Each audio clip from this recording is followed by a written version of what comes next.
semua pihak ini memang di situ baik dari satu lembaga-lembaga yang memang sudah terstruktur misalkan ataupun dari masyarakat sendiri secara bebas semakin paham, semakin mengerti dan semakin pandai untuk memilih.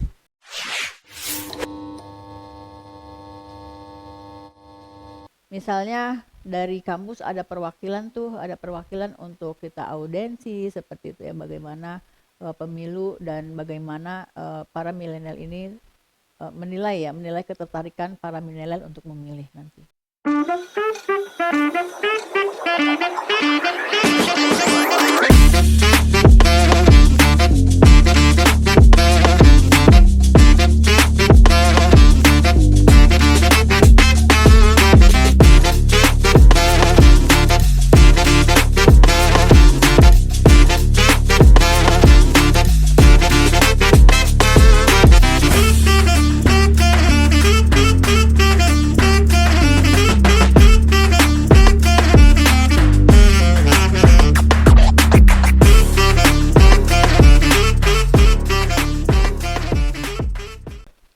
Assalamualaikum warahmatullahi wabarakatuh. Hai Sobat Garis SPN Podcast, kembali lagi dengan saya Intan Indria Dewi dalam Garda Informasi SPN Banten Podcast. 14 Februari 2024 adalah sebuah tanggal yang sangat keramat dan juga sangat dinantikan oleh seluruh rakyat Indonesia.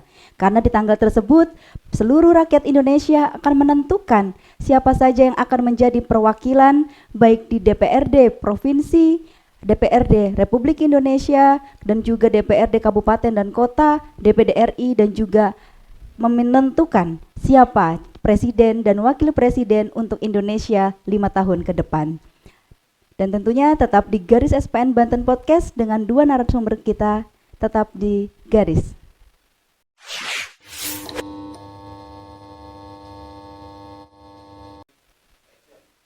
Sobat Garis SPN Podcast, hari ini mari kita sapa dua narasumber hebat kita yang tentu saja dua orang ini sangat mumpuni di bidangnya. Yang pertama adalah Ibu Eis Yuliawati, SEMM. Selamat sore Ibu. Sore. Apa kabar Ibu? Alhamdulillah baik. Alhamdulillah, sehat ya Bu ya? Alhamdulillah. Ya, Ibu Eis Yuliawati ini adalah salah satu anggota Panwaslu di Kabupaten Serang. Dan narasumber kita yang kedua adalah Bapak Heri Sofyan, SEMM. Selamat sore Bapak. Selamat sore. Alhamdulillah sehat ya Pak ya? Alhamdulillah Iya, sehat banget. Alhamdulillah. Tetap cerah ya Pak. Insyaallah. Amin. Ya, dan Bapak Heri Sofyan ini beliau adalah salah satu dosen di Universitas Bina Bangsa Kota Serang. Ya, Ibu Eis, kalau kita berbicara terkait dengan politik dan juga tadi di 14 Februari adalah bagaimana kita menentukan para parlemen nanti, kemudian juga para capres dan juga presiden dan juga wakil presiden. Nah, dari sisi Panwaslu gitu kan, sebenarnya sejauh apa gitu kan Bu terkait dengan fenomena ataupun terkait dengan perpolitikan yang saat ini terjadi? Baik Bu Intan, terima kasih. Luar biasa ya, menjelang pemilu tahun 2024 Februari nanti, ini baik penyelenggara ataupun peserta sudah mulai berlomba-lomba. Artinya ketika tahapan kita sudah dimulai, saat ini adalah kampanye dan para peserta sudah mulai juga mengeluarkan visi misinya ya. Kita sudah mulai berkampanye akbar, kita sudah mulai berkampanye tatap muka dan para peserta sudah dipersiapkan oleh KPU di mana waktu dan jadwalnya ya dijadwalkan Bu Intan, kapan dia akan boleh berkampanye dan tempatnya di mana sudah ditentukan dan itu harus dipatuhi oleh peserta pemilu sebagai sebagai kontestan nanti di pemilu 2024. Baik, jadi saat ini tahapannya adalah sedang dalam tahap kampanye terbuka, begitu ya? Oke, berarti setiap kontestan itu harus mengikuti jadwal-jadwal yang sudah diberikan. Nah, kemudian kalau terkait dengan kampanye ini, kan setahu saya memang ada tata caranya, kemudian ada larangan-larangannya di dalam masa-masa kampanye ini. Nah, itu kira-kira larangan-larangan seperti apa gitu kan yang kemudian tidak boleh dilakukan oleh para caleg, agar ini mungkin kawan-kawan sobat Garis SPN Podcast ya yang barangkali saat ini sedang menjadi caleg ataupun para tim pemenangan daripada caleg dan capres dan cawapres ini akan bisa tahu gambaran larangan-larangan tersebut. Silakan Ibu. Baik Bu Intan, secara personal saya adalah pengawas pemilu. Artinya saya dibentuk oleh undang-undang, saya harus mengawasi apa sih yang akan dilakukan oleh pada tahapan ini akan dilakukan oleh para konstituen ya, para caleg, para calon presiden dan wakil presiden. Pada tahapan kampanye ini ada beberapa memang yang harus dipatuhi oleh kawan-kawan peserta pemilu sesuai dengan Undang-Undang Nomor 20 Tahun 2003 tentang masa kampanye ya, tentang kampanye. Nah, ini yang kadang-kadang juga menjadi fenomena akhirnya karena memang banyak sekali aturan yang sudah dikeluarkan oleh undang-undang ya. Salah satunya dalam kampanye itu tidak boleh membawa anak kecil. Tidak boleh membuli ya, tidak boleh membuli, tidak boleh menjelekkan satu sama lain. Lalu juga tidak boleh di tempat-tempat yang dilarang berkampanye, seperti contohnya tempat dilarang itu adalah di tempat pendidikan. Tempat pendidikan itu baik di negeri ataupun di yayasan ya, itu selama dia tempat pendidikan itu tidak boleh dilakukan di situ. Lalu tempat ibadah juga tidak boleh dilakukan kampanye, karena itu juga dilarang ya, tempat ibadah itu baik yang muslim ataupun yang non muslim itu juga tidak boleh. Lalu di mana lagi tidak boleh berkampanye? Di tempat yang bukan ditentukan oleh KPU. Kan ada tuh ya, sudah ada Bu ketentuannya. Di mana nih? Kalau misalnya kita ada di kecamatan itu sudah diajukan dan sudah dimintakan izin kepada pemerintah setempat untuk tempat berkumpul di mana peserta akan berkampanye, seperti itu. Iya, saya tertarik tadi terkait dengan tidak boleh dilakukan di tempat yang menyangkut dengan dunia pendidikan. Nah, ini kenapa Bu? Kok tidak boleh dilakukan di tempat yang menyangkut dengan pendidikan? Iya Bu, karena di tempat pendidikan itu kan sudah ada pemilih pemula ya. Sudah ada pemilih pemula tuh di usia kelas 3 SMA misalnya, kalau di jenjang SMA ya itu sudah ada pemilih pemula. Terus lalu juga kalau misalkan dilakukan di tempat sekolah itu di bawah yang belum boleh memilih, itu juga tidak boleh seperti itu. Oke, baik. Ya, Sobat Garis, tadi sudah dengan Ibu Is, dan juga tadi karena memang kita mulai berbicara terkait dengan dunia pendidikan, tentunya kita juga harus mendengar pandangan dari salah satu akademisi ataupun dosen di Kota Serang, yaitu Bapak Heri Sofyan. Ya, Bapak, tadi kalau misalnya berbicara terkait dengan pemilih ya Pak, pemilih pemula ataupun pemilih dari kalangan siswa ataupun mahasiswa. Nah, sebenarnya animo ataupun antusiasme dari para siswa ini seperti apa Pak terkait dengan pemilihan umum di tahun ini?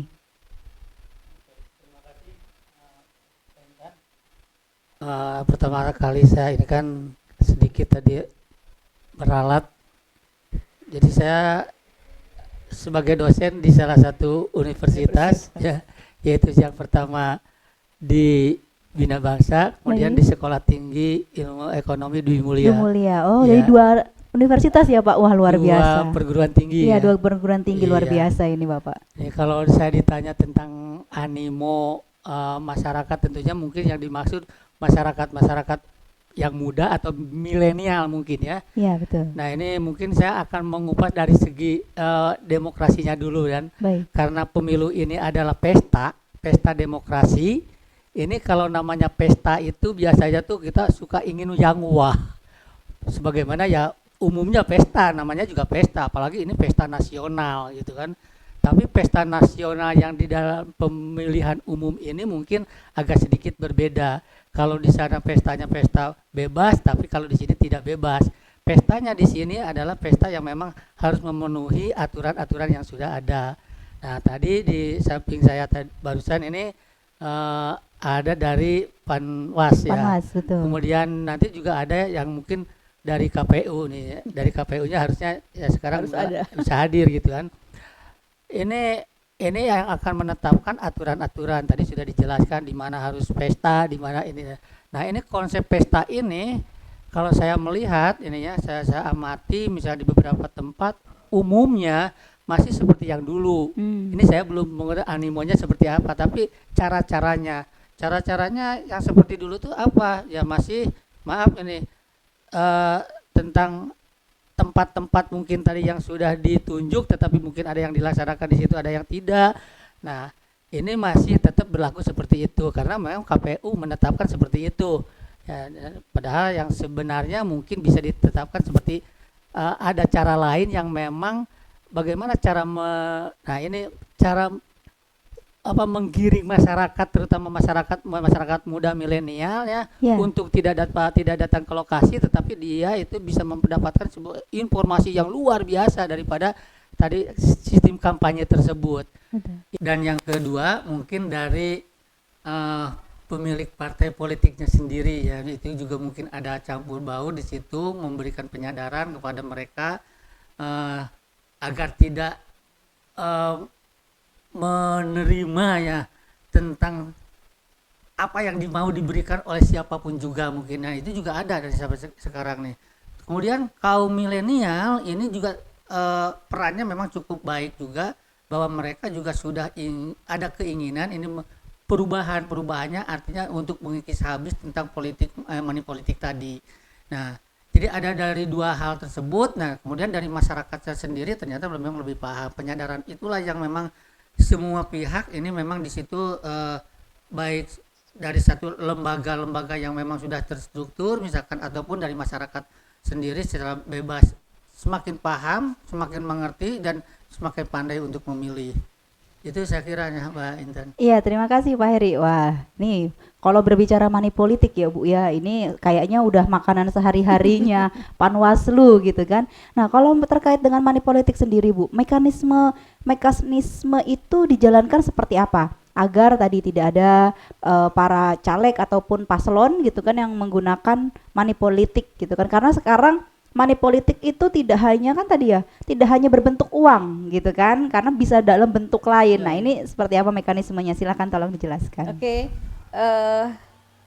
sesuai dengan aturan ya, kita melakukan pengawasan.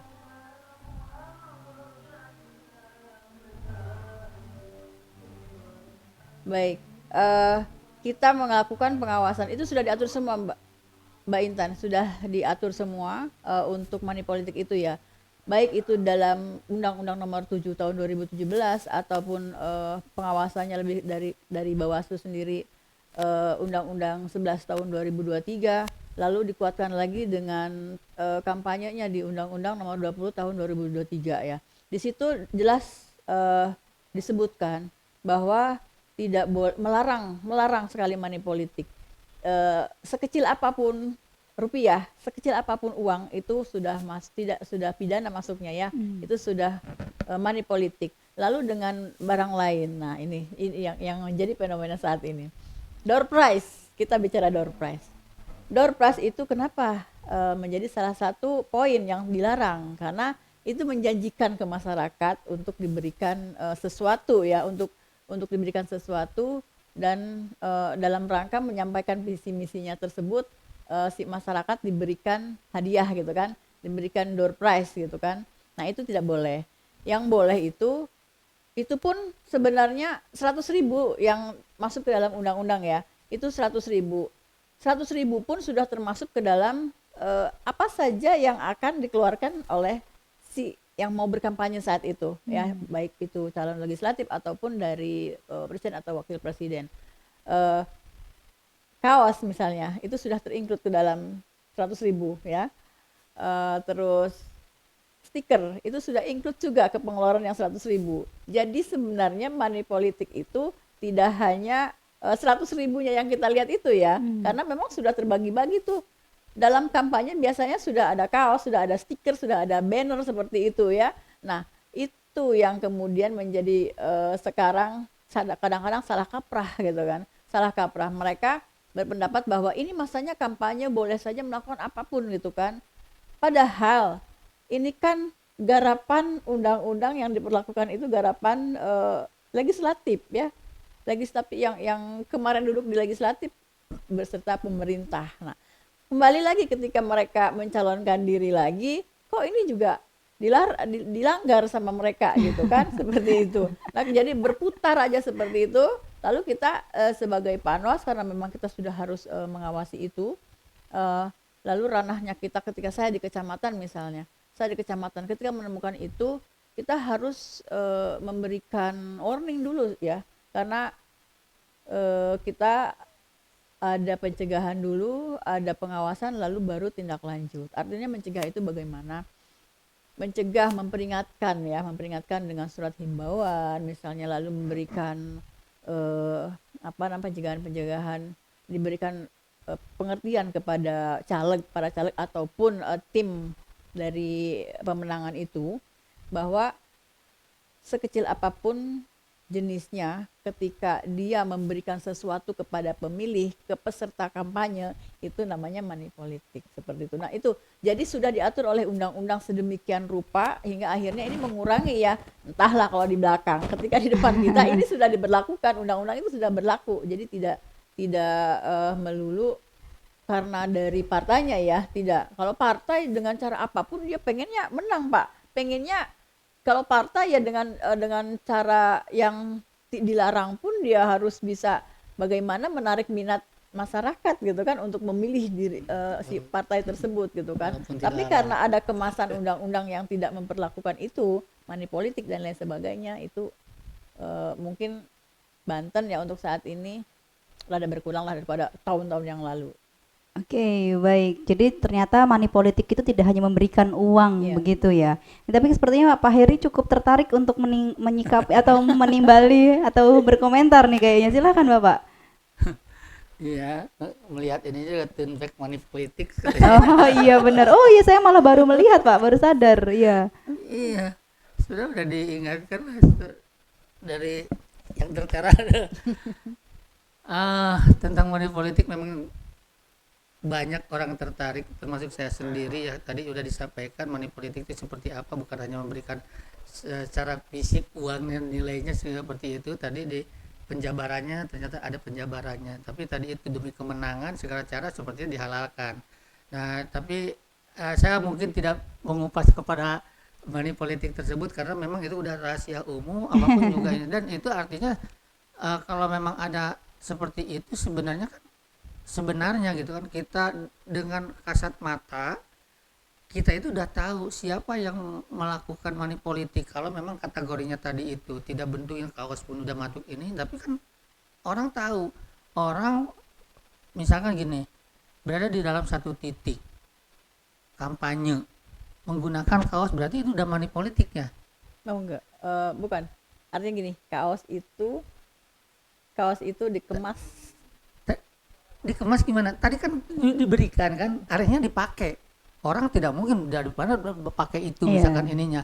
Saya yakin ini rahasia tapi mah. Dan ini menjadi sebuah ini kan harus dianalisa.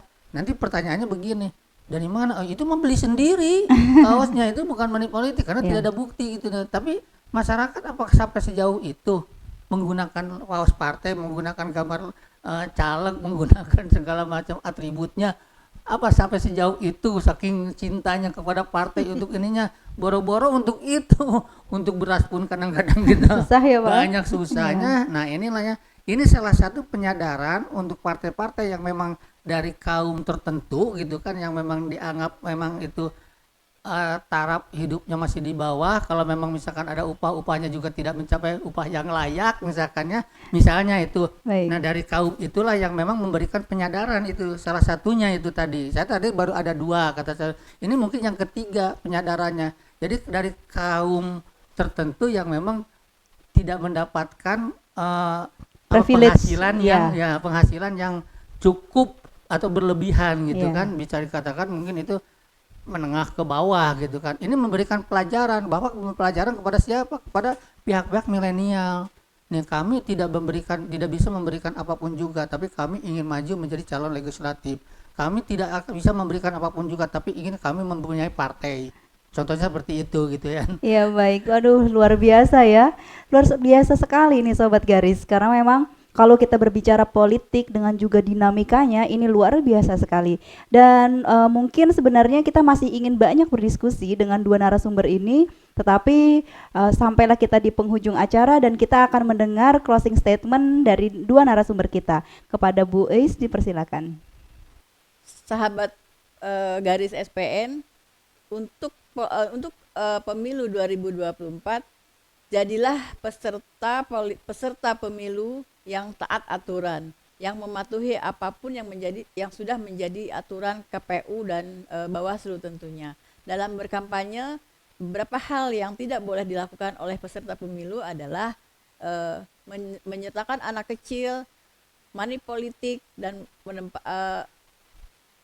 berkampanye di tempat-tempat yang dilarang seperti sekolah dan tempat ibadah. Itu saja, terima kasih. Baik, terima kasih Bu Is, silakan Bapak Heri. Oke, terima kasih Bu Intan. Untuk para elit politik, ya, berikan pemahaman kepada masyarakat bahwa politik itu bersih.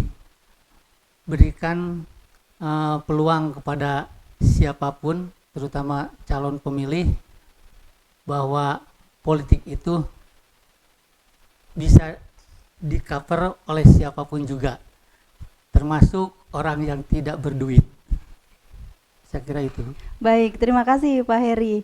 Iya, Sobat Garis SPN Banten Podcast, tadi dua narasumber kita sudah memberikan closing statement yang sangat luar biasa.